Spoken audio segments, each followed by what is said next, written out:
Mais on sent aussi qu'il y en a qui ne sont jamais en vacances. Hein? Donc, des louanges. Que Dieu bénisse. Amen. Ah oui, ils sont toujours là. Pourtant, ils ont des vacances aussi. Vous avez droit aussi aux vacances. Mais avec Dieu, il n'y a pas de vacances. Ça, c'est la joie. Amen. Oui, avec Dieu, il n'y a pas de vacances.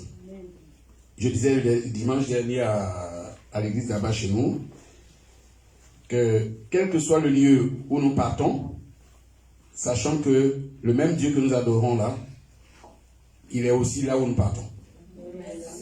Et donc, quand vous arrivez dans n'importe quel lieu, prenez le temps d'aller adorer Dieu avec les bien-aimés qui sont là-bas. Parce qu'il y a des chrétiens partout. Il y a des enfants de Dieu partout. Et puis quand on est en vacances, on est censé se reposer.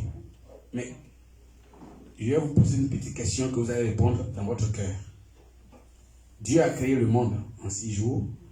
Et la Bible dit le 7e jour, il s'est reposé.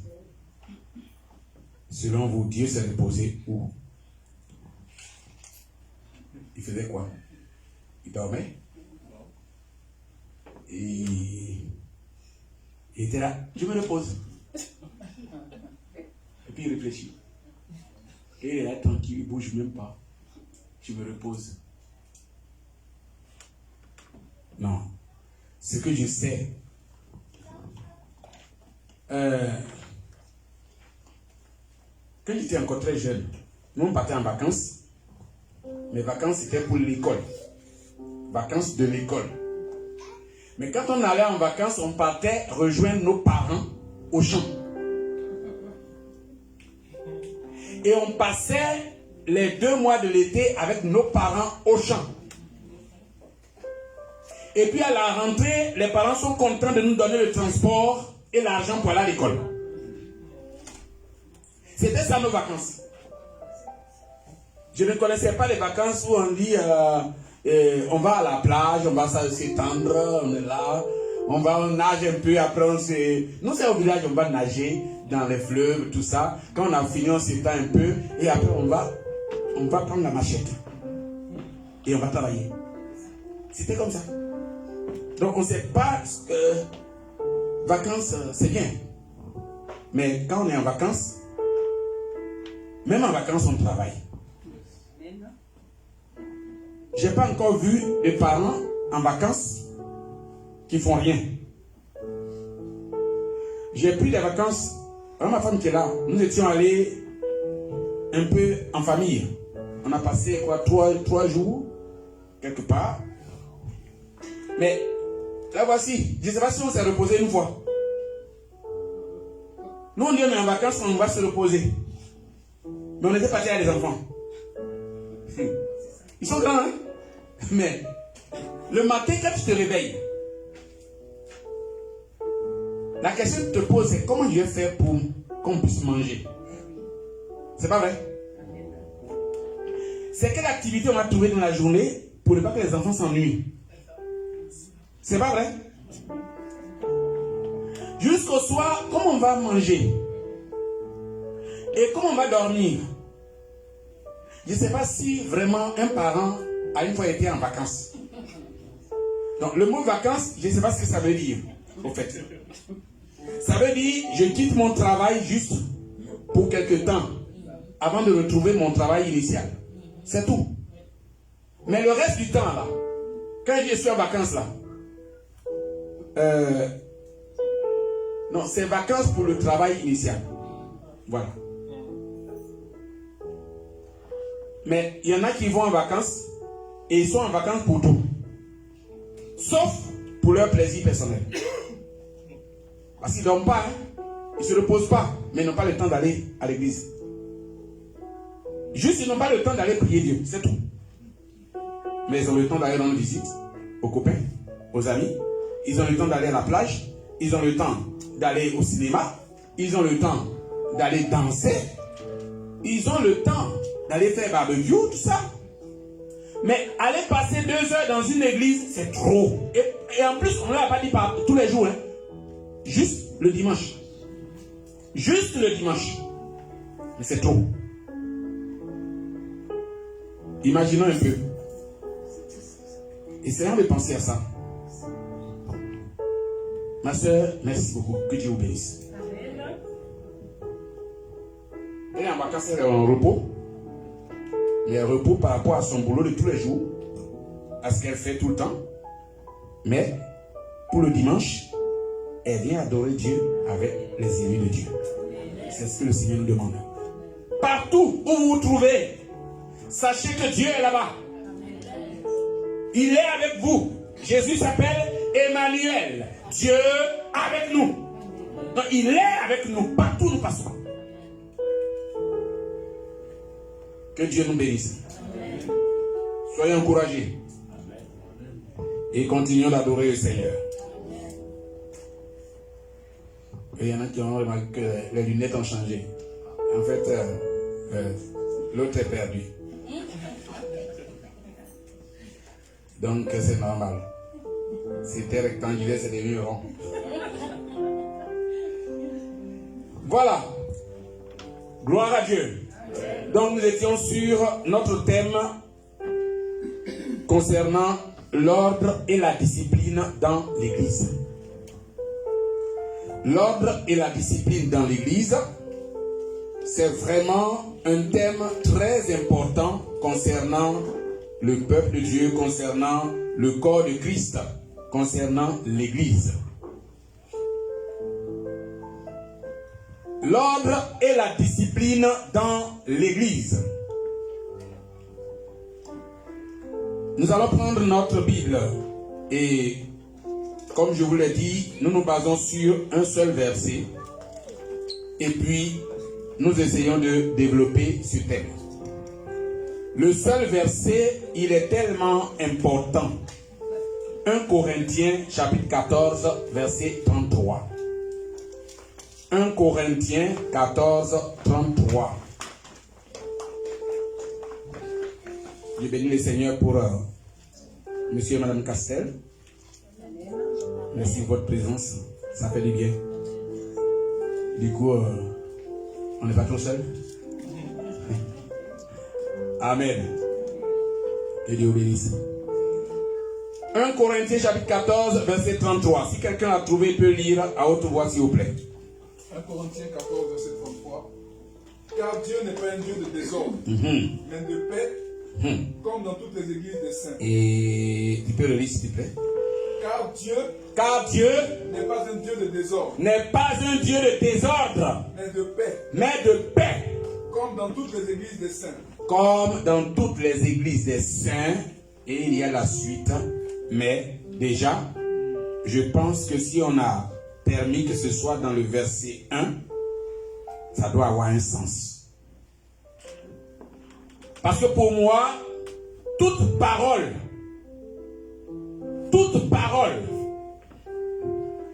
qui a été écrite, la Bible dit c'est pour notre édification. Donc toute parole qui a été écrite noir sur blanc, pour moi, c'est très important. Quelle que soit l'interprétation qu'on peut lui donner, c'est très important. C'est pour cela que je vous avais parlé du commencement. Et j'ai dit que l'ordre que Dieu a institué vient depuis le départ de la création. Dieu ne fait jamais rien au hasard. Et il a commencé par l'ordre, il a terminé par l'ordre. Et la Bible dit que plus tard, au dernier moment, un autre ordre va être institué. C'est-à-dire que tous les éléments embrasés du ciel, tout ce que nous voyons sur la terre, tout va disparaître et il y aura une nouvelle terre et de nouveaux cieux. C'est Dieu qui fait. Tout est en ordre. Comme il n'est pas un Dieu de désordre, ce monde qui est en train de courir à sa perte dans le désordre, Dieu va l'effacer. d'une manière ou d'une autre. Seulement, ceux qui auront persévéré, comme Jésus a dit, ceux qui persévéreront jusqu'à la fin, ceux-là, ils seront sauvés. Et tu fais partie de ce nombre. C'est pour ça que tu es là. Que Dieu te bénisse encore. Pour cela, je vous ai parlé du fait que la Bible commence par dire au commencement, Dieu créa les cieux et la terre. Et au commencement, après ça, il met une virgule. Je vous ai parlé de ça. Je dis, ça paraît anodin, qu'une virgule c'est normal grammaticalement. Bon, ben voilà, après, tu commences une phrase, ben, tu mets une virgule, après tu fais les verbes, tout ça, les compléments. Oui. Mais, cette virgule-là, du commencement-là, elle n'était pas anodine. Au commencement, avant toute chose, Dieu, d'abord, il a mis pause. Il a dit, qu'est-ce que je vais faire? Je commence par quoi? Je fais comment? C'est ça. La virgule là, elle n'était pas la fortuite. Elle parle. Il y a des silences qui parlent. Vous ne savez pas. Il y a des silences qui parlent. Le silence a la voix. Le silence a une voix. Tu peux parler à quelqu'un, la personne peut te regarder. Dis rien. Et toi, dans ton cœur, tu comprends la personne. Tu sais ce qu'elle veut dire. Sans rien dire. Une virgule, ça parle. Cette virgule-là, elle parle. Donc, méditez là-dessus. Je ne vais pas venir là-dessus parce qu'on est déjà passé par là. Hein? On va continuer. Avant toute chose, réfléchissons et pensons à comment nous devons commencer la chose.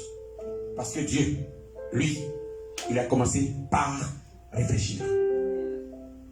C'est pour ça qu'il n'a pas créé les poissons avant l'eau. Eh oui. D'accord.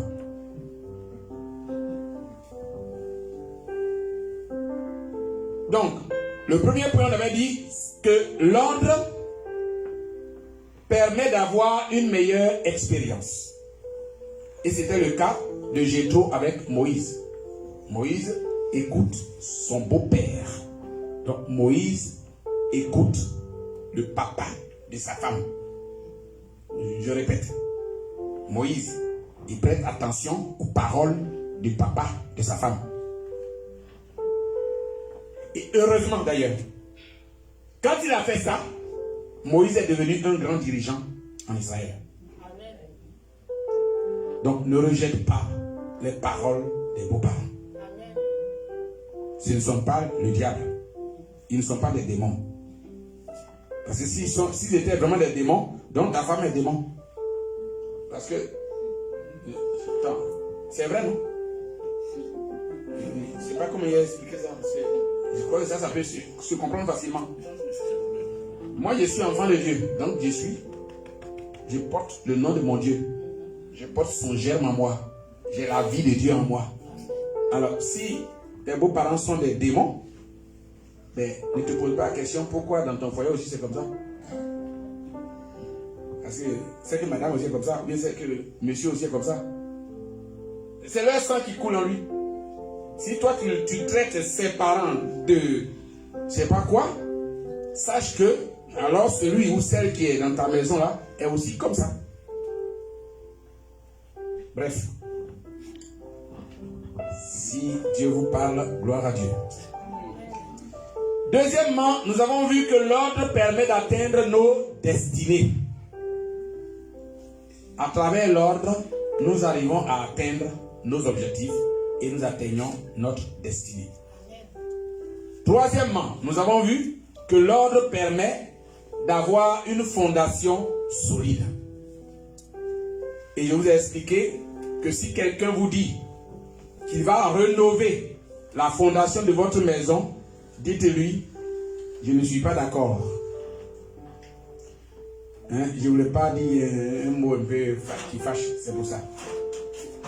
Mais parce que, voilà, vous dites non, là vous n'êtes pas sérieux. Parce qu'une fondation, ça ne se rénove pas. Une fondation, ça se refait. On refait la fondation. On ne rénove pas la fondation. Si cette maison, on estime qu'elle est mal positionnée par rapport à sa fondation, on va d'abord la raser. On va refaire, on va détruire la fondation. On va refaire la fondation. Et une fois que c'est bien fait, on rebâtit sur la fondation. Donc, une fondation rénovée, c'est un bricolage et qui ne va pas durer. Donc, on va bouffer votre argent pour rien. Quatrièmement, nous avons vu que l'ordre exige que tout soit planifié. L'ordre exige que tout soit planifié.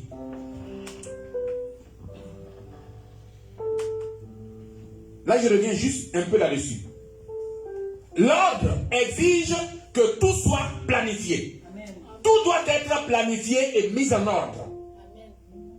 Pour cela, on doit savoir qui fait l'accueil dans l'église, qui conduit la réunion, qui fait la Sainte Seine, qui s'occupe des nouvelles âmes, qui s'occupe des visites, qui prie pour les malades, qui prêche aujourd'hui, qui s'occupe du social. Bien aimé, ce n'est pas une seule personne qui fait tout ça. C'est l'ensemble du corps de Christ qui fait ça. Qui s'occupe de l'intercession? Qui s'occupe de l'organisation générale? En fait, qui s'occupe des offrandes et des dîmes? Qui gère les finances et les comptes de l'église? Quelqu'un peut s'occuper des offrandes, des dîmes, mais il ne peut pas gérer les finances. Il y a plusieurs titres. Et c'est pour ça qu'on fait des études. Qui fait les plannings pour que chacun se retrouve? Qui s'occupe de la louange et de l'adoration? Même les bébés dans le ventre le font aussi. La louange, ils dansent. Qui s'occupe du nettoyage de la maison du Seigneur? Qui s'occupe des enfants? L'école du dimanche. Qui s'occupe de l'ordre dans le temple, dans l'église? Enfin, voilà. Il y en a tellement. On a l'impression que c'est d'abord pasteur, chant, et puis quelquefois sono et les enfants. Après, on ajoute un peu la jeunesse. Et puis voilà. Après, maintenant, si les mamans sont vraiment dévouées, on dit bon, réunion des femmes. Et quand on dit que tout le monde est vraiment on dit quoi, en activité et tout, la réunion des hommes. Et ça, c'est périodique, c'est même pas. Et puis, quelquefois, quand on dit bon, là, on ne sait plus quoi faire, on dit bon, réunion des jeunes filles ou bien des célibataires de l'église. Voilà. On trouve un truc pour s'occuper. Mais il y a tellement de choses dans l'église. Regardez notre corps déjà. On a combien de membres, combien d'organes, combien de. On est rempli de plein de choses. Et c'est ça qui nous fait fonctionner. Quand il y a un qui ne marche pas, le corps lui-même il est malade. Tout le corps entier. C'est ce qui doit se passer. C'est-à-dire que si l'un d'entre nous est malade, on devait être tous malades. Je ne sais pas s'il me fait comprendre. S'il y a un élément qui ne fonctionne pas, tout le monde est affecté. Pourquoi? Parce que nous sommes un corps. Nous sommes un en Jésus. C'est pour cela que là, je viens sur un truc qui me vient juste en esprit. C'est pour cela que quand un serviteur de Dieu a un problème dans le monde, je ne parle même pas dans notre église, mais dans le monde, ça doit nous interpeller. Nous devons dire, c'est notre frère. Nous avons le devoir de le soutenir et de faire en sorte qu'il s'en sorte. Parce que si lui s'en sort, tout le monde parlera du bien de Jésus. Or, c'est ce Jésus que nous défendons, que nous prêchons partout. Mais s'il y a un parmi nous qui a un problème et qu'on dénigre Jésus à cause de lui, mais tu ne peux même plus parler de Dieu. Quand tu parles de Jésus, tu dis, oh, c'est pas vous, votre gars là qui est... Et puis, tout de suite, ça te coupe l'appétit de ta parole et tu dis, ah ouais. Parce que c'est vrai aussi. Que Dieu nous aide. Soyons sages, soyons ordonnés. Tout doit être organisé et mis en ordre pour la gloire de Dieu. Car notre Dieu est un Dieu d'ordre. Et pour cela, un homme de Dieu disait ceci, et cet homme-là, je l'aime beaucoup, parce qu'il est très réglo. C'est le pasteur Oyedepo, c'est ça, David. Il a dit quelque chose qui m'a frappé. Ça m'a fait méditer beaucoup. Il dit ceci: prier sans planifier, c'est jouer sans le savoir. Ça, c'est un. Écoutez, il a dit 3 trucs comme ça. Ça fait réfléchir. Prier sans planifier, il dit, c'est jouer sans le savoir. Ça dit qu'à n'importe quel moment, tu te mets, tu commences à prier. Tu n'as même pas calculé ça. Voilà, parce que bon, la Bible dit prier sans cesse.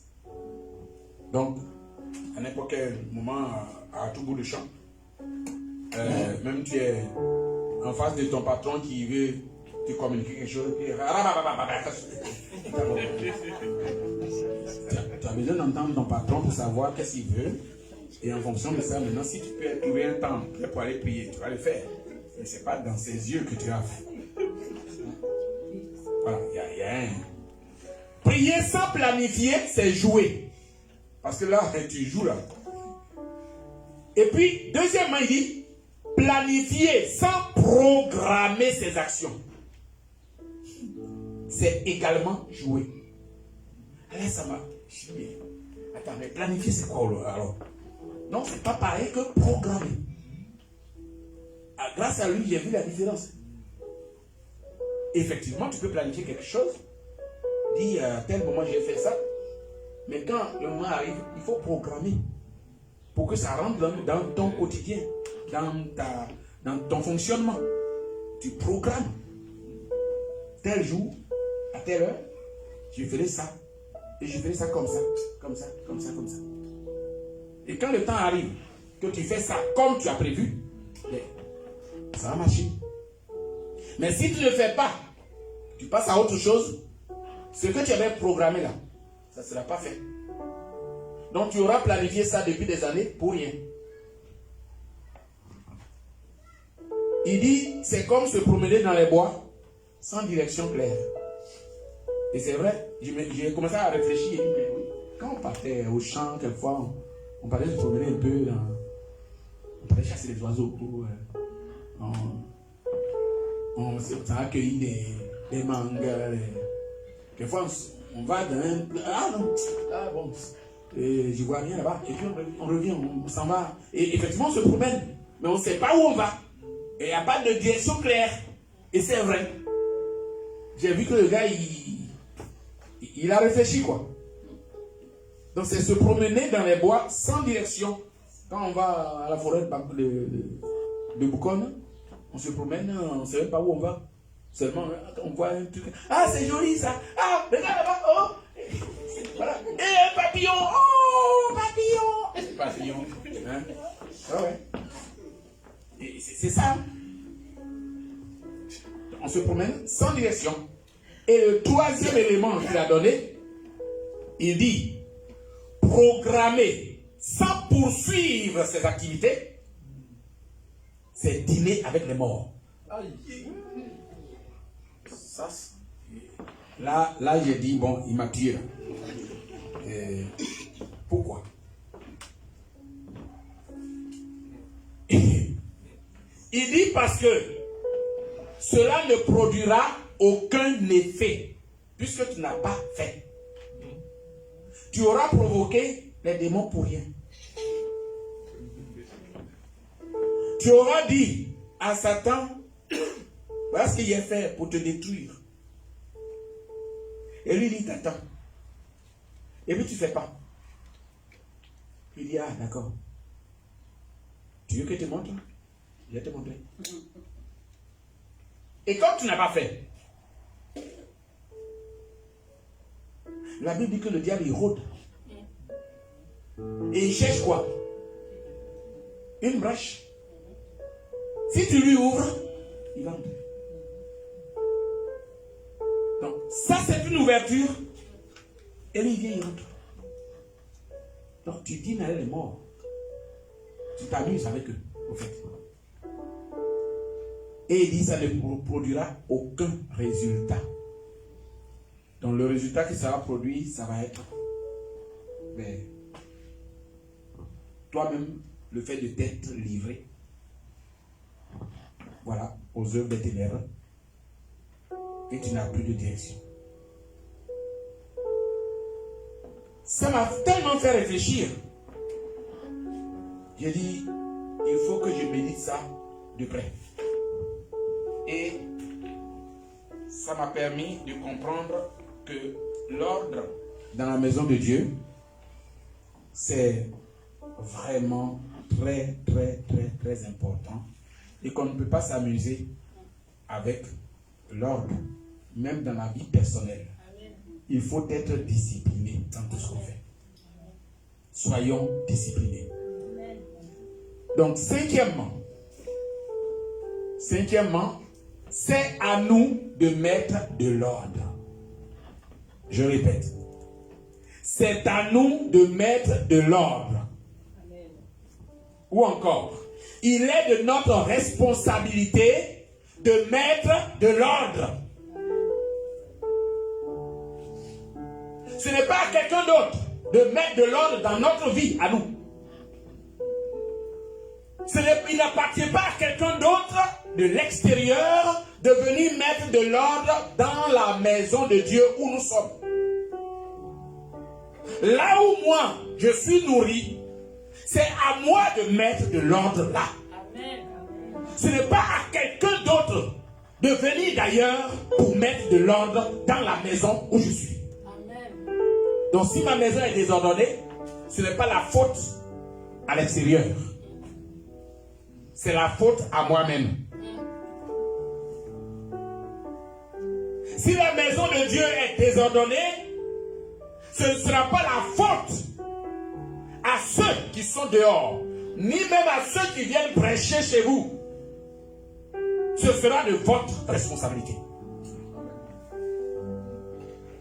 Vous devez tout faire pour que la maison de Dieu soit ordonnée, disciplinée, que les membres soient disciplinés, qu'ils soient ordonnés et qu'ils puissent être crédibles dans tout leur fonctionnement.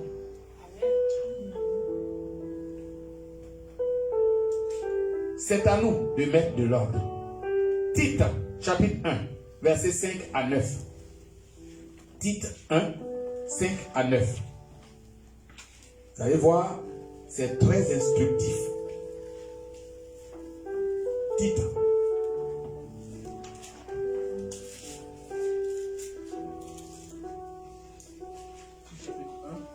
Versets 5 à 9.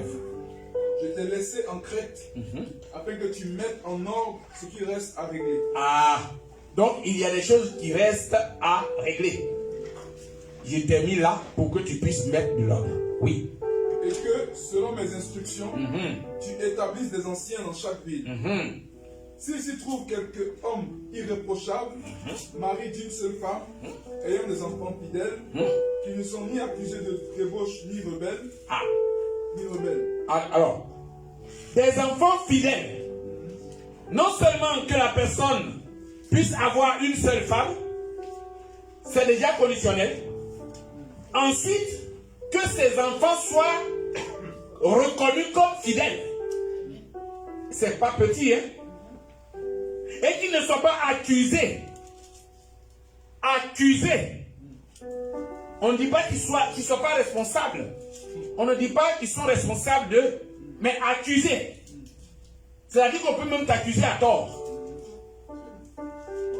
Vous comprenez ça?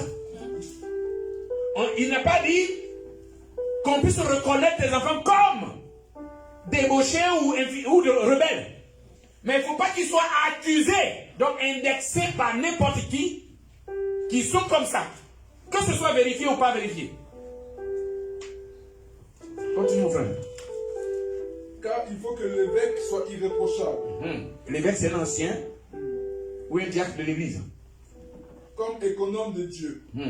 Qui ne soit ni arrogant, ni colère, ni adonné au vin, ni violent, ni emporté, ni porté à un gain déshonnête. Oui, alors, excuse-moi. Qu'il ne soit pas arrogant. Combien sont arrogants aujourd'hui? Arrogant. À la limite, orgueilleux. C'est difficile, hein? Qu'il ne soit pas arrogant. Qu'il ne soit pas colère.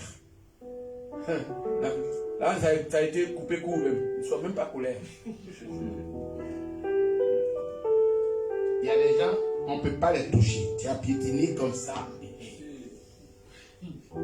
Tu vas t'expliquer depuis le matin jusqu'au soir. Et c'est pas fini. Qu'il ne soit pas colère. Ça veut dire que son nom même là, que ce soit même pas colère.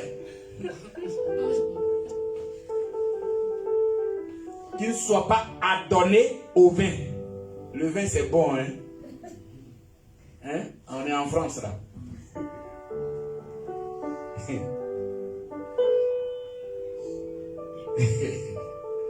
Le vin c'est bon, hein? Mais la Bible dit qu'il ne soit pas adonné au vin. Quand on est adonné à quelque chose,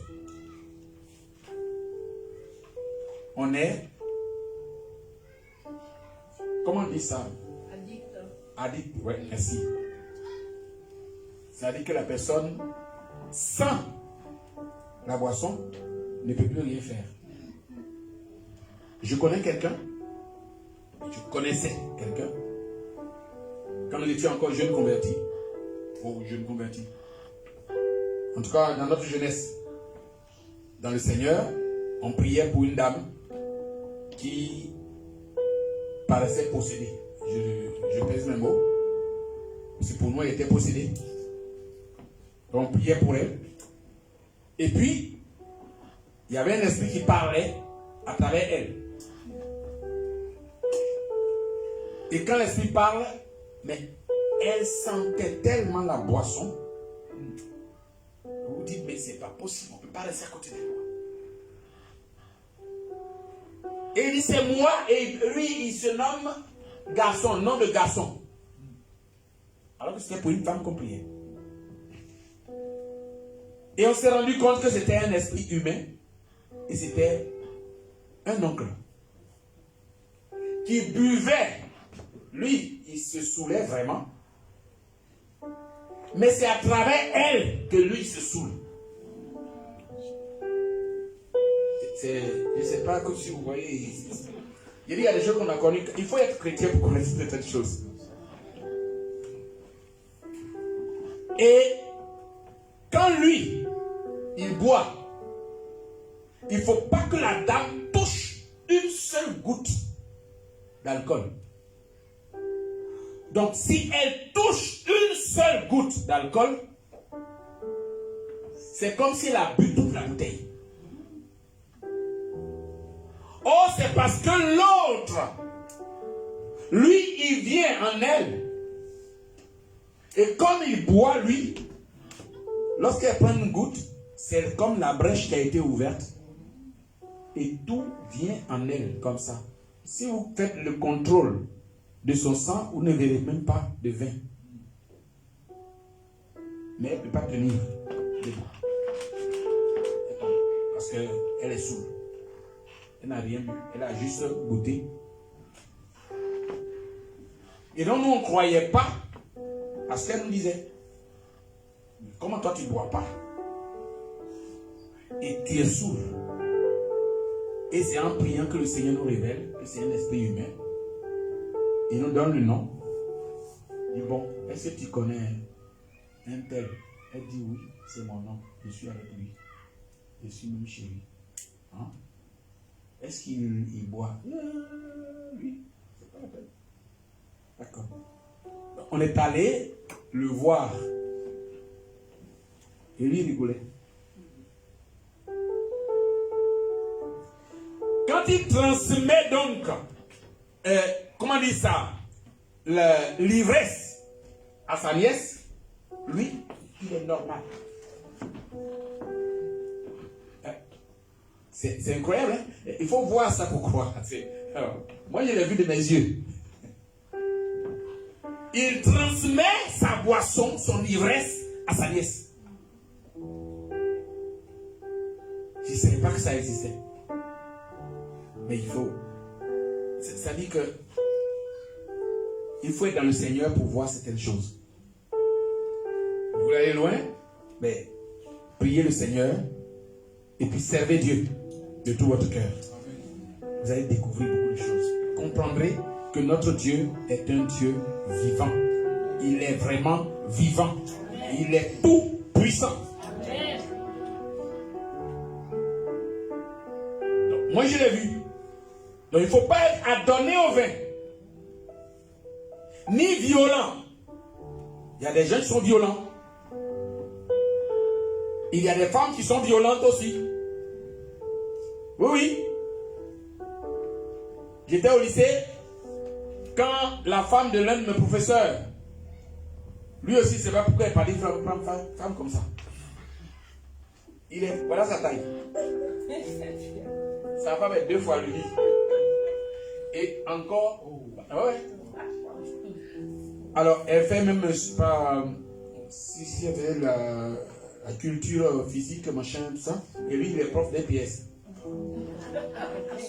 Donc, et franchement, elle est 2 fois lui. Je ne sais pas comment ils ont pu se marier, ces deux. Je ne sais pas. Mais, quelquefois, elle le soulève.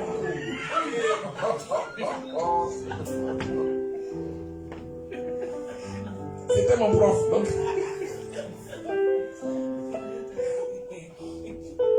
Quelquefois, on ne le voit pas à l'école. Pourquoi il n'est pas venu?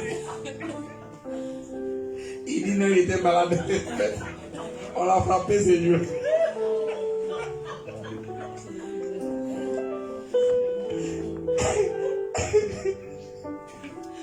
Mais ils n'ont pas divorcé.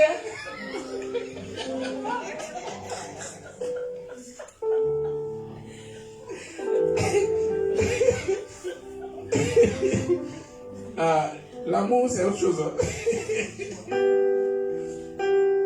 Bon, bref.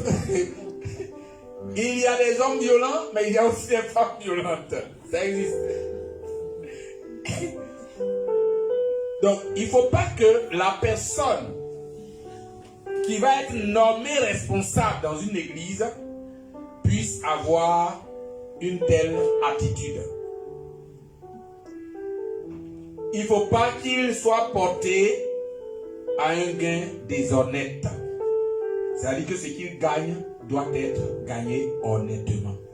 Ce n'est pas un tricheur. Voilà. Il ne triche pas. On demande pourquoi il n'est pas venu au travail. Ah, non, en fait, aujourd'hui j'ai mal dormi, je ne suis pas bien, je vais aller voir le médecin. On va voir le médecin, je ne suis pas bien. Ah, je ne suis pas bien du tout. Ah non, ne peux pas longtemps. Non, je ne suis pas bien du tout. On te donne un certificat de repos. Et demain, tu vas donner au patron. Et toi, tu dors.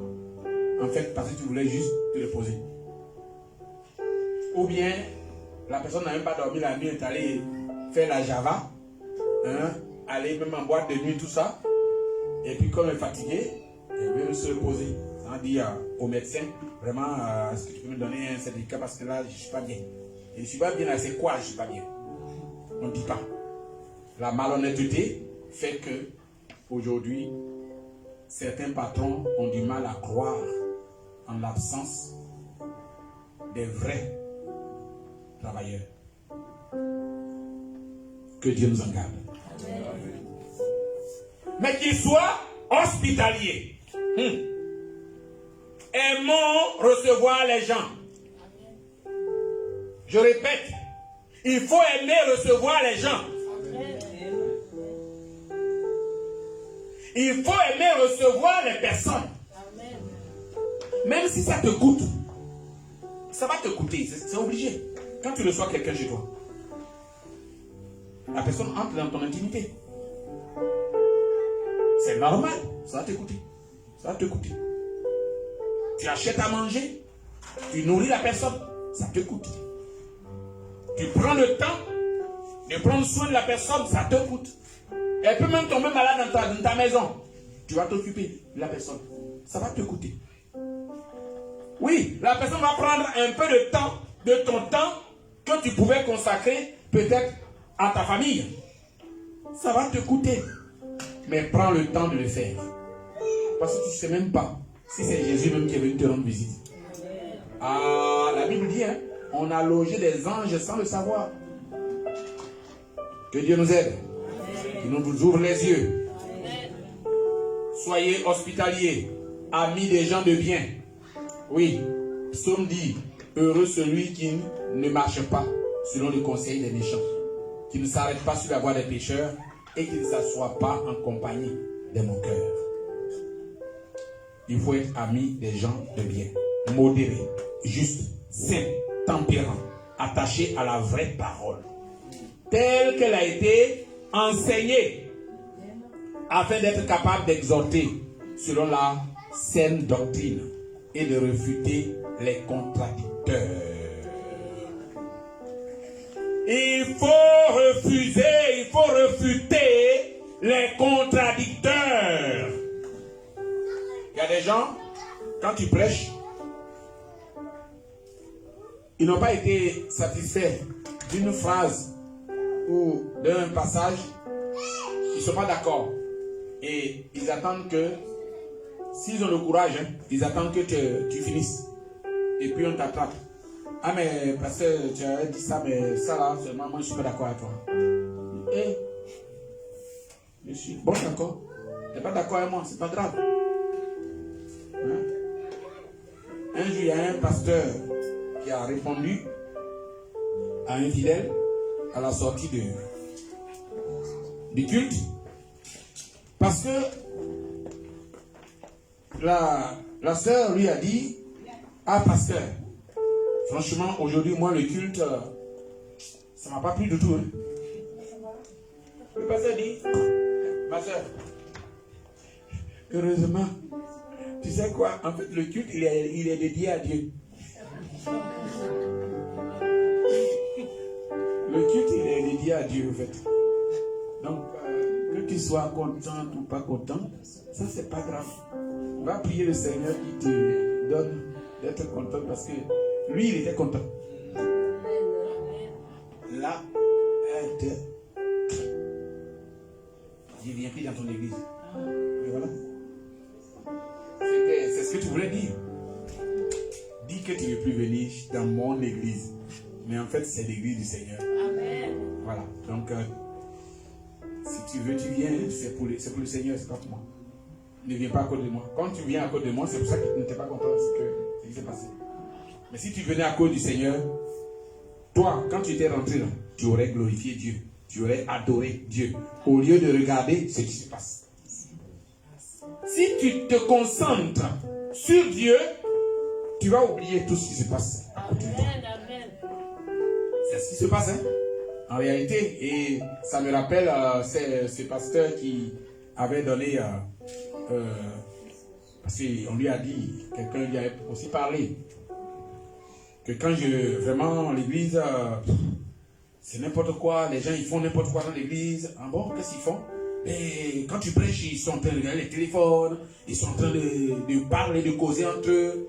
Ah bon, bon, tu sais quoi, aujourd'hui, quand je vais prêcher, on va faire un test, on va faire quelque chose. Il dit, ah, d'accord, je vais voir, franchement, tu vas m'aider, parce que ça va faire partie de la prédication. D'accord. Et il lui a donné de l'eau, mis dans un verre, il dit, tu vas te promener, tu vas faire en sorte qu'une seule goutte ne tombe pas par terre. Tu fais le tour de la salle pendant que je prêche. Et d'accord. Et il accepte en plus. Il n'a même pas vu le piège qui était dedans. Et il prend l'eau. Quand il passait à côté de prêcher, il a tout souvent. Il était concentré sur eux. Il fait tout. Il fait tout. Il fait le tour partout. Comme le pasteur lui a dit. Et à un moment donné, le pasteur arrête la prédication et puis il demande, ah, frère, ça va? Il dit oui, oui. Il dit, est-ce que tu as vu quelqu'un en train de... Il dit non, non, j'étais très concentré sur mon... Et là, quand il a dit, j'étais très concentré sur mon...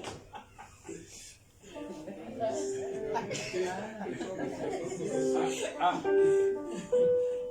Il dit, pasteur, j'ai compris. Donc, tu as compris. En fait, il faut être concentré sur Dieu. Amen. Soyons disciplinés. Amen.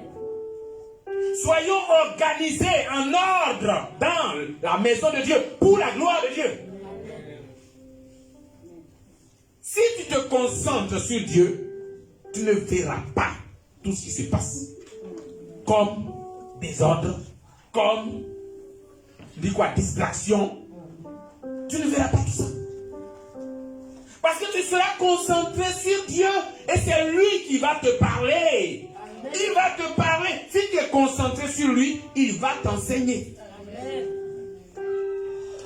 Oublions tout ce qui peut nous entraîner dans la distraction. Quand on est dans la maison de Dieu.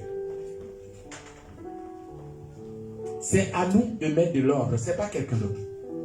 Personne ne viendra le faire pour nous. C'est à nous. Il faut refuter les contradicteurs. En effet, nous devons nous asseoir et mettre de l'ordre dans notre maison. Quand on veut construire une maison, on ne se met pas tout de suite à creuser le sol. C'est ce qu'il lui a dit au départ. Dieu au commencement, virgule. Pause. Au commencement. Si vous regardez même dans les écrits de David dans les psaumes, très souvent il mettait pause. Nous, on dit ça nous gêne. Quand on fait les lecture, on dit la pause. Bon, on passe dessus, on s'en va. Mais en fait, je pense qu'il faut apprendre à comprendre le contexte ou bien le style de l'écriture. Pourquoi il a écrit pause? Si c'est écrit pause, ça veut dire qu'il faut mettre aussi la pause. Toi aussi, mets ta pause. Et puis réfléchis. Pourquoi là, il y a une pause? Si tu réfléchis, tu verras que le Saint-Esprit va te conduire et va te montrer pourquoi il y a une pause. Donc, mettons de l'ordre. On s'assoit. On met de l'ordre d'abord. Avant de commencer les travaux. Quand tu veux construire, assis-toi. Regarde ta parcelle. Réfléchis, regarde. Le soleil se lève où? Il se couche où? Et puis, qu'est-ce que je veux dans la maison? La lumière du jour? Ou bien, je veux éviter les rayons du soleil dans mon salon, dans la chambre Est-ce que le matin quand je me réveille, est-ce que je vais pouvoir ouvrir les fenêtres et regarder l'horizon, le lever du soleil ou le coucher du soleil? C'est tout ça. Tu réfléchis à tout ça avant de dire, bon, architecte, voilà mon plan, voilà comment je projette la chose. Qu'est-ce que toi tu dis? Et lui aussi va te dire, c'est vrai, si on permet à la maison d'être orientée comme ça, le soleil viendra comme ça, mais il y a aussi, ici, là, ce bas-là, il est trop fragile. Donc, pour pouvoir faire une bonne fondation, il va falloir payer encore plus de fer, de ciment, donc plus de béton, et donc plus d'argent. Et donc, en fonction de ça, il va te dire qu'est-ce qu'on doit faire. Et donc, toi, ton idée, plus son idée, quand vous mettez ça ensemble, ça fait de l'ordre. Ça met de l'ordre, ça met de l'équilibre. Et la fondation, elle est faite en fonction de ce que chacun de nous veut. Ou bien de ce que toi tu veux. Mais tu dis, je vais construire une maison. Et tu as vu la parcelle. Allez, bon, allez, on coupe les arbres. Allez, on commence à creuser. On creuse quoi? Non, on creuse. Et après, on met ciment dedans. Ok. Mais c'est pour supporter quoi? Un étage? Ou bien une maison de 2 chambres salon. Tu prends une maison de 2 chambres salon et puis après, il y a de la place en haut, non? Allez, on peut faire 3 étages dessus. La fondation, elle dit, moi je ne supporte pas. Donc quand tu mets tes maisons de 3 étages, quand tu mets ça net, à un moment donné, la fondation dit, je vous ai dit, il ne supporte pas. Et puis comme ça. Et il y a un qui va dire, j'ai rénové ça, yes, rattrapé. Quand il commence à creuser, on ne creuse pas. Il faut détruire d'abord ce qui est dessus. Tu détruis et après tu refais la fondation en fonction de ton projet. Si ton projet demande à ce que tu jeûnes et que tu pries, jeûne et prie. Si ton projet demande à ce que tu voyages, alors voyage. C'est là-bas que tu vas trouver ton projet. Non, voyage. Tu vas aller chercher ce que tu veux. Ton projet te demande quoi? D'aller voir quelqu'un qui est déjà en activité, qui connaît déjà la chose. Alors va voir la personne. Ne te retiens pas. Mais quelquefois on est tellement fier de soi. Non, je vais réussir tout seul. Non. Je vais vous donner un secret. Quand le Seigneur créait le monde, la Bible dit au commencement, il a réfléchi et puis il a créé les cieux et la terre. Deuxièmement, on dit, le Saint-Esprit se mouvait au-dessus des eaux. Les ténèbres étaient sur la terre, mais le Saint-Esprit se mouvait au-dessus des eaux. Ce que Dieu a créé là, le Saint-Esprit était là aussi. Il aidait. Et lui, il faisait son boulot, il veillait. Dieu n'était pas seul. Après, il dit que la lumière soit. Pourquoi? Mais la parole vient. Son fils arrive. La lumière du monde. C'est Jésus. Que la lumière soit. Il dit, mon Père, je suis là. Quand il est venu, lumière. Tout était là. Mais ils étaient là. Après, qu'est-ce qu'il dit? Faisons l'homme à notre image, selon notre ressemblance. Dieu n'a pas créé le monde seul. Le Créateur était avec le Fils et le Saint-Esprit. Faisons l'homme à notre image. Ensuite, quand l'homme a commencé à évoluer, et qu'à un moment les hommes se sont dit, on va atteindre Dieu en haut, par la tour de Babel. Il dit, descendons et confondons leur langue. Dieu n'a pas fait les choses seul. Pourquoi toi tu veux tout faire seul? Pourquoi tu veux tout faire seul? Dieu n'a pas fait les choses seul. Lisez Job. Avant que Job ne soit attaqué dans son intimité, qu'il ne soit brisé dans son âme, Dieu était en conseil avec ses collaborateurs. Il était en réunion. Et Satan est venu aussi à cette réunion. Et je vous disais que si quelqu'un vous dit que parce qu'on est rassemblé au nom du Seigneur, le diable ne peut pas être au milieu de nous, dites-lui, c'est un menteur. Dieu lui-même, lui le Tout-Puissant, il était là quand Satan est venu. Et il a causé avec Satan. Dieu. En plus, il lui dit, d'où viens-tu? Mais c'est que Dieu savait où Satan devait se trouver. Sinon, comment il peut lui demander d'où viens-tu? Parce qu'il t'ai cherché là où tu devais être, tu n'étais pas là. Donc tu es allé où?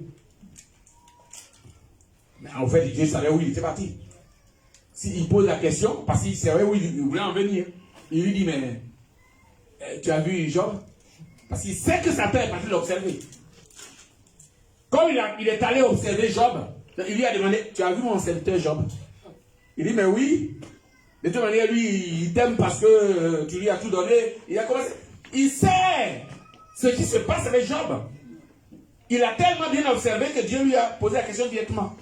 Est-ce que tu as vu mon serviteur Job? Il dit oui. Mais s'il est content, il fait tout ça, c'est parce que tu l'as béni. Dieu dit, bon, tu vois, quand je te dis que tu es bête, toi tu penses qu'il m'amuse. Ce que tu es en train de dire là, mon serviteur, lui il est intelligent. Il m'aime. Et je sais que lui là, il ne va jamais lâcher. Ça va dire, oh, je te connais. Mais lui, c'est un homme. Tu vas voir, il va te lâcher demain. Le Seigneur dit, tu ne le connais pas. Moi, c'est mon enfant, je le connais. Il dit, bon, si tu veux, laisse-moi. Tu vas voir, il va gâter tout autour de lui, tu vas voir, il va te relier. Le Seigneur dit, bon, vas-y. Mais seulement, ne touche pas à sa vie. Tu ne touches pas à son âme. Voilà. Tu fais tout ce que tu veux. Satan avait carte blanche en réunion avec le Créateur lui-même. Alors, qu'est-ce que tu dis? Parce que tu as un petit bobo, tu dis, Dieu m'a abandonné. Non. C'est Dieu lui-même qui a dit à Satan, va. Et puis il est allé tout enlever à Job. Tu peux être dans le feu, Dieu peut être d'accord avec ça.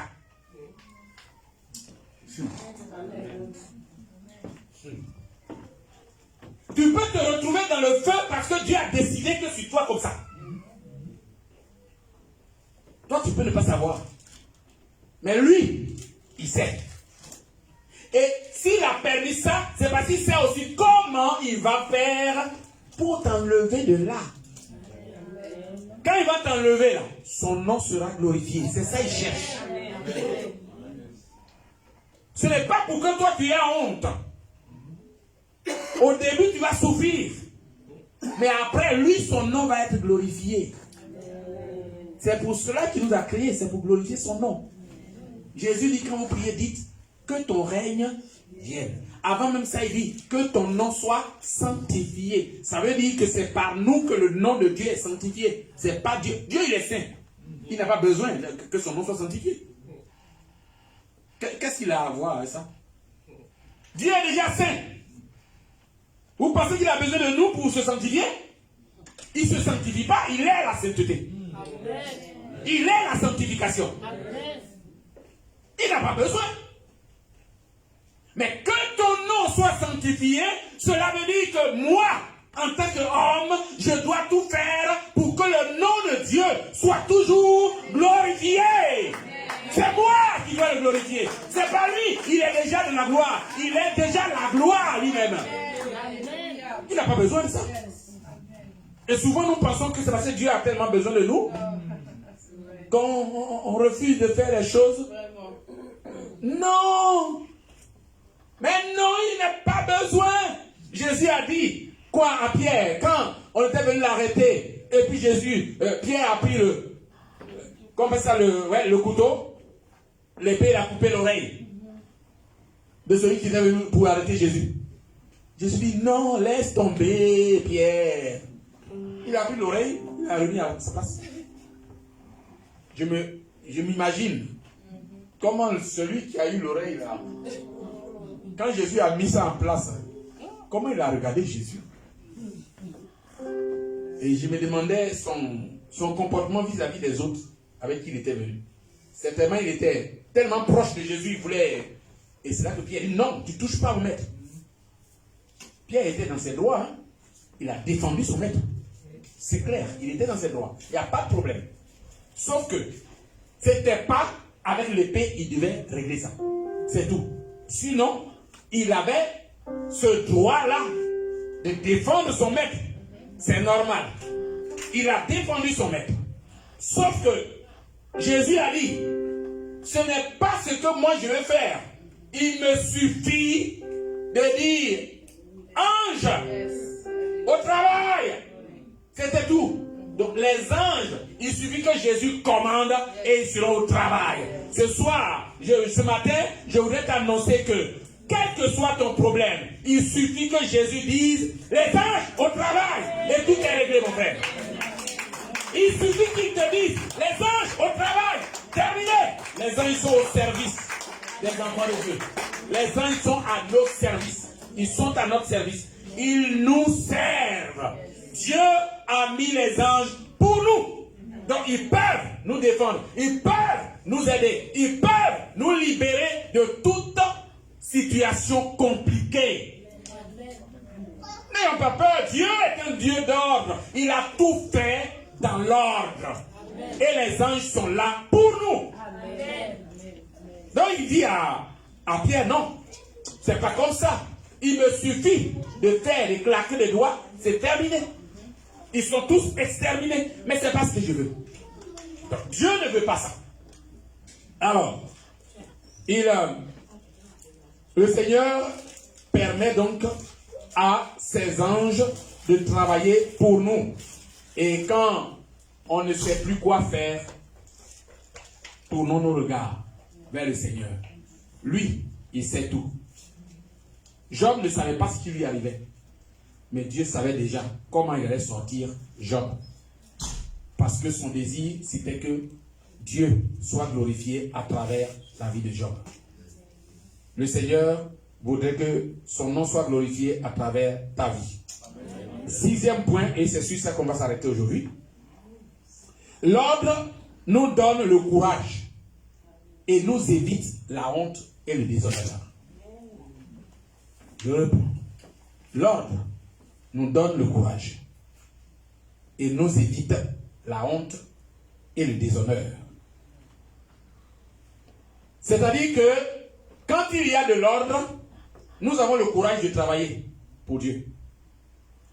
Parce que c'est comme les choses sont dans l'ordre, nous savons ce que nous devons faire. Je suis dans mon droit et donc je fais mon devoir. Et donc quand tu fais ton devoir, que l'autre fait son devoir, tout est coordonné et forcément tout marche. Et le Saint-Esprit fait aussi son devoir. Et tout va très bien. Amen.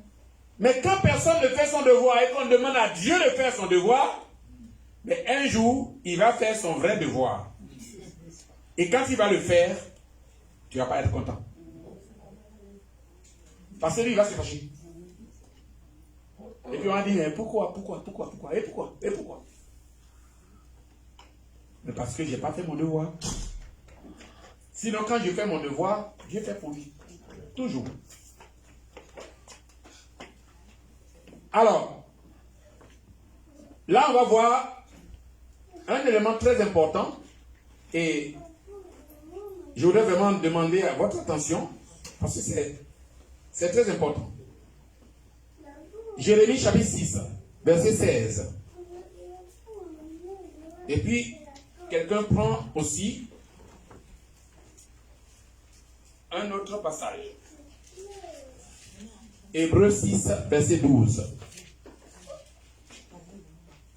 Donc, Jérémie chapitre 6, verset 16 et Hébreux 6, verset 12.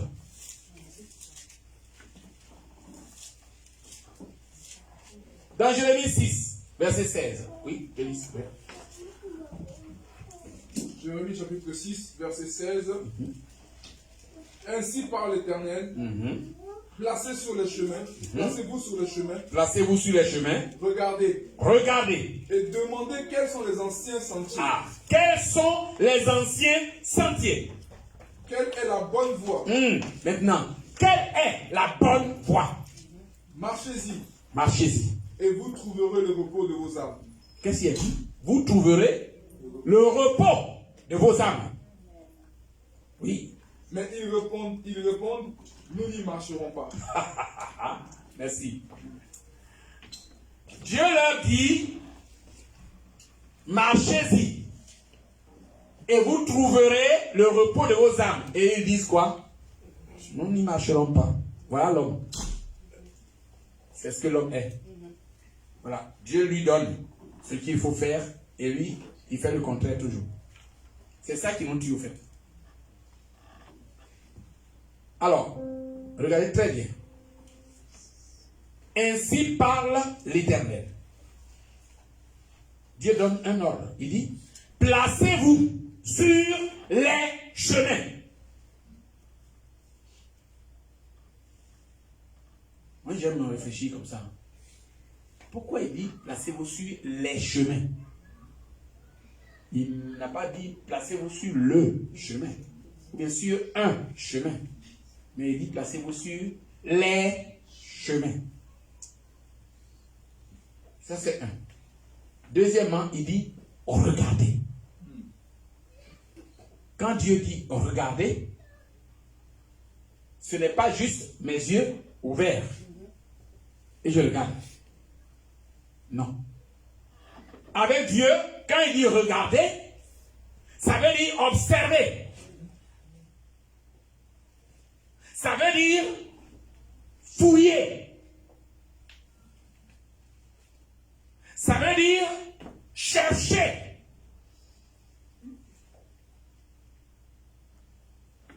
Ça veut dire il faut déceler. Comment? Analyser, merci. Analyser pour déceler tout ce qui est de Dieu et tout ce qui n'est pas de Dieu. L'apôtre Paul dit, il faut être, comment on dit ça? Il faut avoir du discernement. Donc, le Seigneur dit, regardez. Quand on regarde, c'est avec les yeux physiques, mais aussi avec les yeux spirituels. Et ensuite, il dit, et demandez quels sont les anciens sentiers. Ah. David a dit que ta parole est une lampe à mes pieds et une lumière sur mon sentier. Et là, il dit, quels sont les anciens sentiers?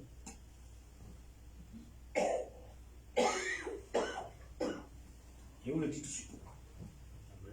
Ensuite, non seulement il dit quels sont les anciens sentiers, mais les anciens sentiers, il dit, quelle est la bonne voie?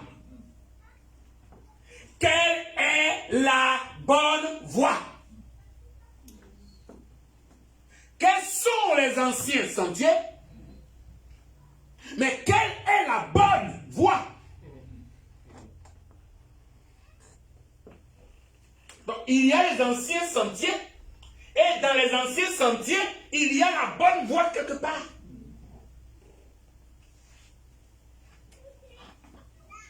Il dit, marchez-y. Tu as trouvé la bonne voie? Marchez-y.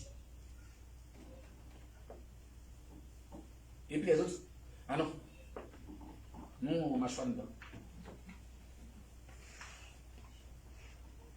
J'ai dit, l'ordre nous donne le courage et nous évite la honte et le déshonneur. Dieu dit, regarde, d'abord place-toi sur les sentiers, sur les chemins, et puis regarde. Donc prends le temps de regarder, d'observer, d'analyser, d'étudier même. Et puis, quels sont les anciens sentiers là et quelle est la bonne voie? Si tu as trouvé, marche ici. L'une des choses, c'est là que je viens. L'une des choses qui peut nous aider très efficacement dans l'exercice du ministère et de la foi chrétienne, c'est la place de tous ceux qui nous ont dévancés dans la foi.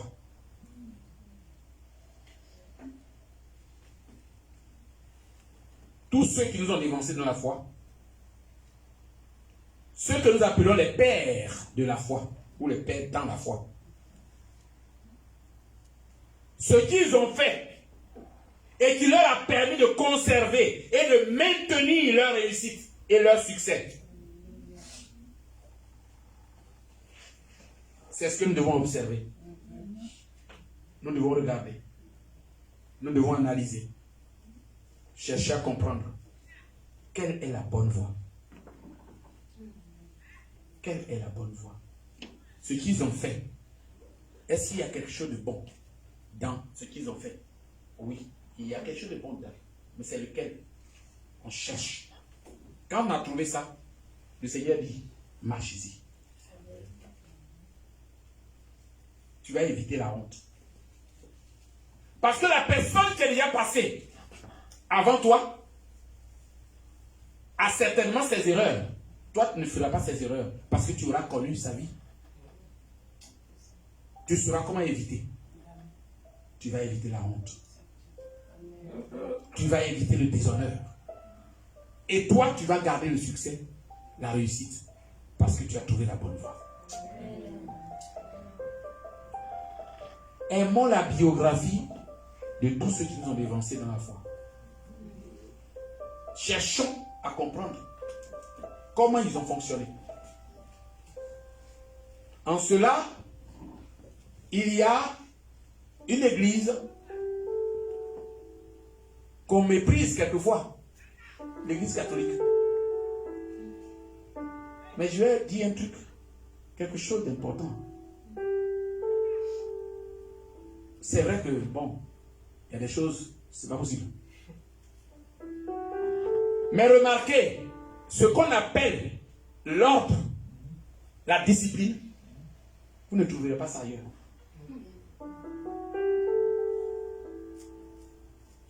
Ils sont très ordonnés, très disciplinés. Je ne dis pas qu'il faut forcément copier à la lettre. Mais le Seigneur dit, placez-vous sur les chemins. Regardez. Quels sont les anciens sentiers? Ça, c'est un ancien sentier. C'est un ancien sentier. Mais quelle est la bonne voie? La question est bien posée. On n'a pas eu de copier les anciens sentiers. Il a dit, regardez. Vous avez des yeux. Vous regardez, voyez. Observez. Analysez. Quelle est la bonne voie? Si tu trouves la bonne voie, marchez-y. Si nos églises étaient ordonnées, organisées, disciplinées, comme cette église, croyez-moi, on éviterait beaucoup de choses. On éviterait beaucoup de choses. Après cela, eux au moins, aujourd'hui par exemple, vous pouvez les consulter, ils ont des documents. Ils ont des documents qui permettent de savoir quel est le fonctionnement de l'église. Aujourd'hui, si elle demande à l'Alliance Royale, vous avez des documents qu'on peut vous feuilleter pour savoir comment on fonctionne. Ça va être compliqué. On peut en trouver, mais dans nos églises, c'est difficile. C'est difficile. Du coup, pourquoi je parle de ça?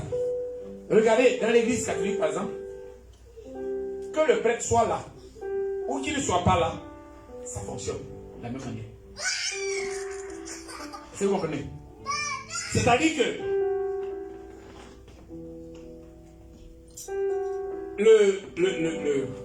comment dire? Nous, chez nous, c'est nous qui créons nos assemblées.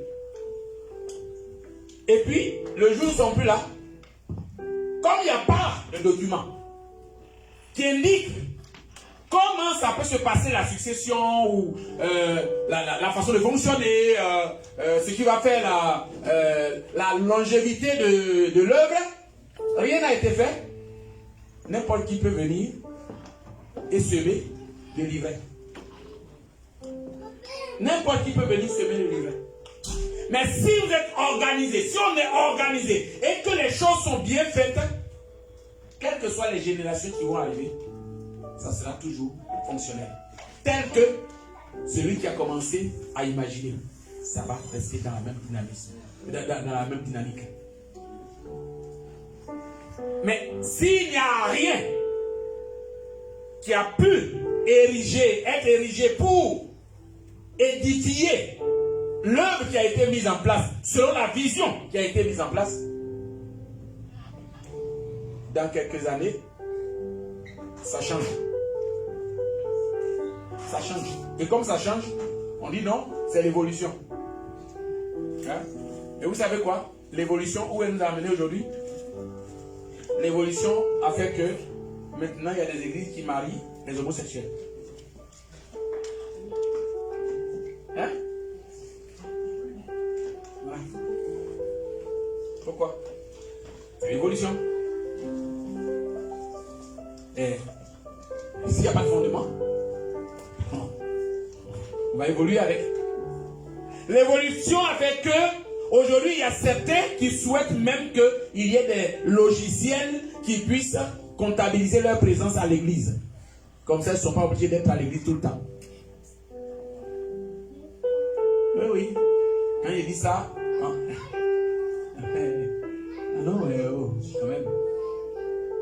Oui, avant, c'est comme ça, quand on disait qu'il devait avoir des gros appareils, des tonnes qui allaient voler en haut, on a dit, aujourd'hui, ça vole. C'est comme ça, hein? Et bon. Retenez ceci. Jérémie dit, placez-vous sur les chemins, regardez. Et demandez quels sont les anciens sentiers.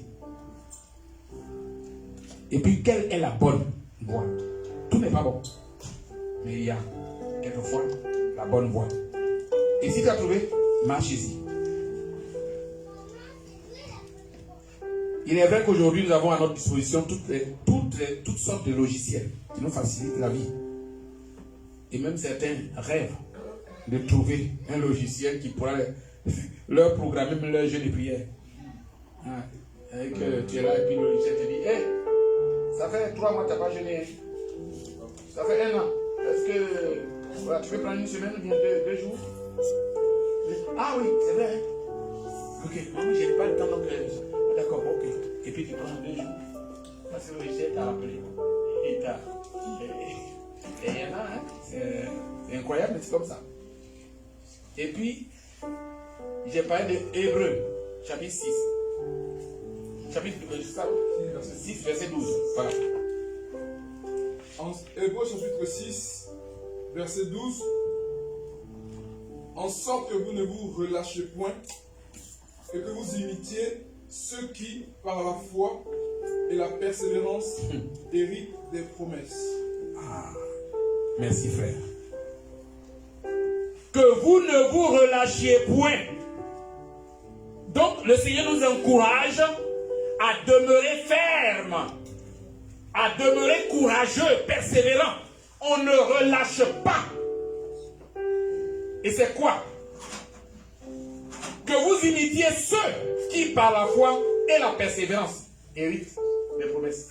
Donc, il y a des gens qui sont dans la foi, dans la persévérance et qui héritent le ciel. Donc, nous sommes appelés à les imiter. Il y a des gens qui sont dans la foi, qui aiment Dieu, qui persévèrent malgré les problèmes, les difficultés. Ils sont toujours dans la foi. Nous sommes appelés à les imiter. Demandez aux Chinois comment ils sont devenus aujourd'hui puissants. Ils ont imité l'Europe et les États-Unis. Ils ont imité. On se moquait d'eux au début. Je me souviens, quand Samsung commençait, quand il y a Samsung ou Toshiba, on se moque de toi. Oui. Nous on avait acheté, je ne sais pas quel appareil, j'avais acheté Samsung, on s'est moqué de moi. Il fallait prendre Panasonic, Philips. Hein? Philips, c'est ça. Quand j'ai acheté ma télévision Toshiba, il y a tellement de... C'est Toshiba que tu as cherché. Aujourd'hui, tu ne peux plus acheter Samsung. Ils ont imité et ils ont dépassé. Ce matin, que Dieu te donne ce courage d'imiter. Sois un imitateur. Sois un imitateur dans la foi. Ne relâche pas. Imite tous ceux qui sont devant. Tous ceux que toi tu vois, quand tu regardes, quand tu analyses, tu sens qu'ils sont en avance. Et que ceux-là, ils sont en train de continuer de gravir les échelons. Imite-les. Imite-les. Si tu les imites, tu vas arriver en haut. Tu vas même les dépasser.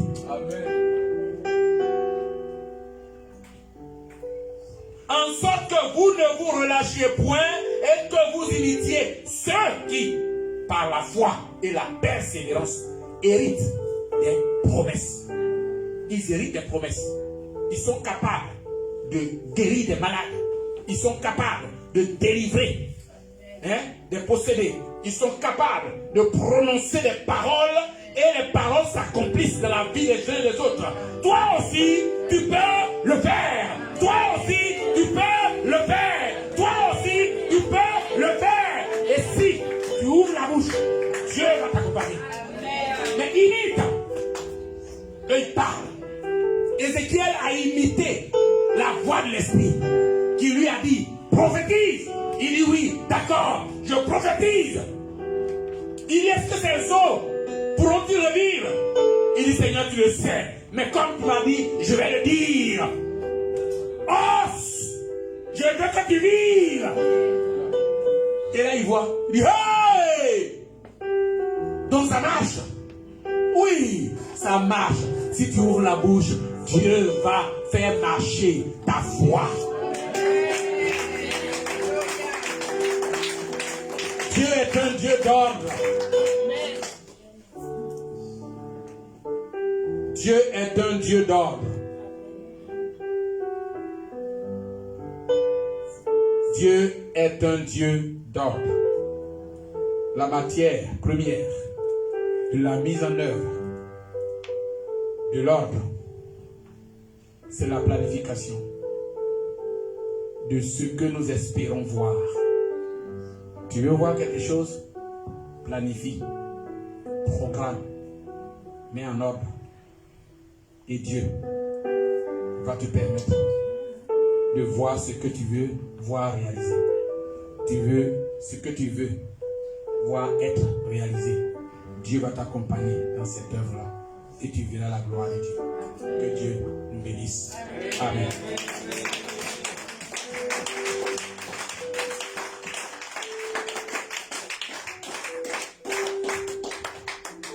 On va se tenir debout, s'il vous plaît.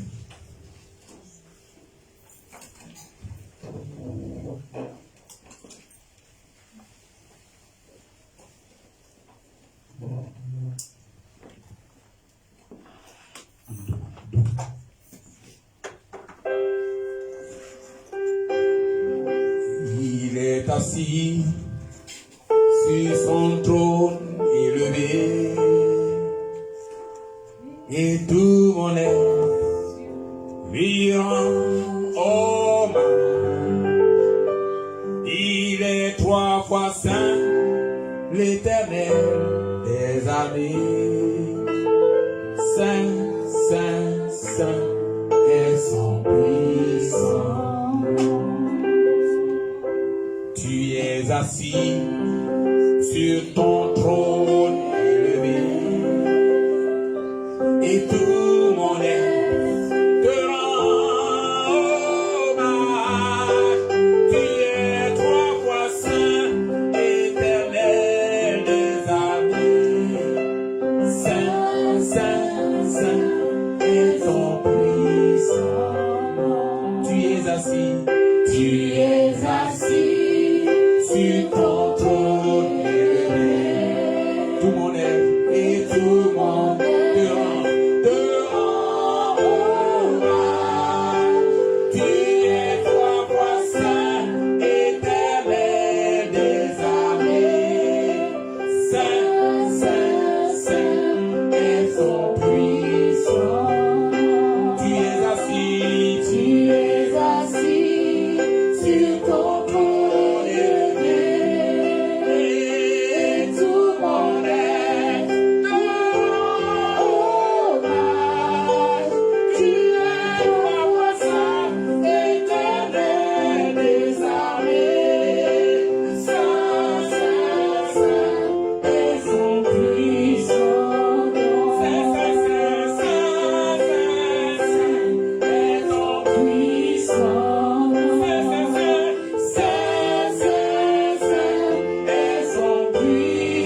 nos cœurs, viens saisir nos vies, viens saisir notre esprit, viens saisir nos vies et conduis-nous dans l'ordre, conduis-nous dans la discipline, conduis-nous, Seigneur, oh Dieu, dans, Seigneur, ton organisation à toi, conduis-nous, oh Dieu, guide-nous, Seigneur, dirige-nous, Éternel, dans l'ordre, oui, mon Dieu, dans l'ordre, au nom de Jésus. Dans l'ordre, au nom de Jésus, conduis-nous, Seigneur, dirige-nous, Seigneur, guide-nous, Seigneur, conduis-nous, Seigneur, au nom de Jésus, et que le désordre s'éloigne de nos vies, que le désordre s'éloigne de nos vies, que le désordre s'éloigne de nos vies, que le désordre s'éloigne de nos vies, dans le nom de Jésus.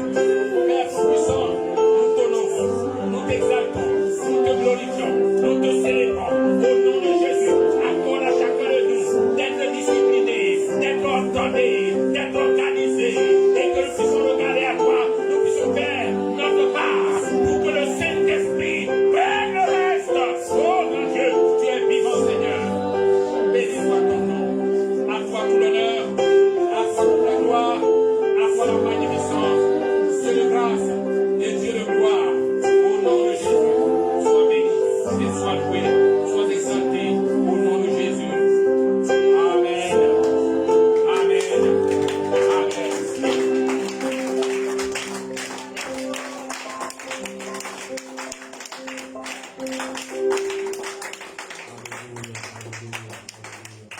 Oh, merci Seigneur pour ta parole. Alléluia. Merci pour ta parole.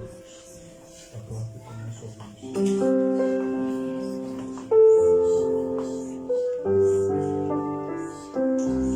Gloire à Dieu. Oh, quelle atmosphère de gloire. Que Dieu soit glorifié. Que Dieu soit célébré. Je crois que Dieu ne cessera de nous étonner par sa parole. Alléluia. L'ordre précède les miracles. Alléluia. Je bénis Dieu parce que je crois que ces messages sont très prophétiques. Parce que quand nous étudions la Bible, nous voyons que avant que Dieu fasse des miracles, il amène d'abord l'ordre. Il appelle à ce qu'il y ait de l'ordre, qu'il y ait de la discipline. Et c'est alors qu'il déverse sa grâce. Alléluia. Et je crois vraiment que le Seigneur peut nous interpeller. Merci Seigneur pour cette interpellation, pour l'enseignement. Donne-nous de pratiquer ta parole, Seigneur. Au nom de Jésus. Alléluia. Gloire soit rendue à Dieu. Amen. Amen. Amen. Je vais juste faire les annonces rapidement. Et après, on tombe vers la fin. Vraiment une belle atmosphère. Mais, comme on dit, il y a un temps pour toutes choses. Le vendredi prochain, le week-end prochain, par la grâce de Dieu, nous avons nos soirées des merveilles. Amen. Un temps où on va vraiment laisser le Saint-Esprit nous conduire comme il voudra. Et on va vraiment mettre l'accent sur la guérison. Alléluia. Voilà, l'affiche est sortie. Et le thème sera « Ainsi dit le Seigneur, je le veux, sois guéri ». Amen. Nous vivons dans un monde où on est tellement rempli d'incrédulité, même des chrétiens qui doutent de leur guérison. Alléluia. Alors que la guérison est le pain des enfants. Amen. Et il n'y a pas dans la pensée de Dieu le désir de ne pas guérir quelqu'un. Mais la société nous formate à croire que Dieu nous voit malade et il est content. Même dans l'église, il y a des gens qui pensent qu'être malade, c'est comme un signe de piété en fait. Je suis malade, mais j'ai ma sainte maladie. Alléluia. Donc vraiment, on va prier pour casser ces choses-là et implorer la grâce de Dieu pour que les guérisons s'opèrent. Donc je t'encourage à inviter 1, 2, 3 personnes. S'il y a des personnes qui sont malades, qui ne peuvent pas se déplacer, tu peux prendre leurs photos. On va prier pour eux. Alléluia. On va prier pour que Dieu se manifeste. Donc vraiment, le vendredi, ce sera 19h30, notre heure habituelle, et le samedi, 18h. Au début, on voulait faire une soirée, mais je priais et le Seigneur m'a inspiré de faire ça sur 2 soirées. Alléluia. Laissez le Saint-Esprit le temps de travailler comme il veut, etc. Le temps de réveil spirituel, de guérison.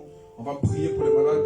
Je serai l'orateur principal, mais par la grâce de Dieu, notre Père Dieu sera de retour. Alléluia. Amen. La prophétesse sera là aussi. Et je sais que parmi vous, il y a des gens qui ont des grâces de guérison.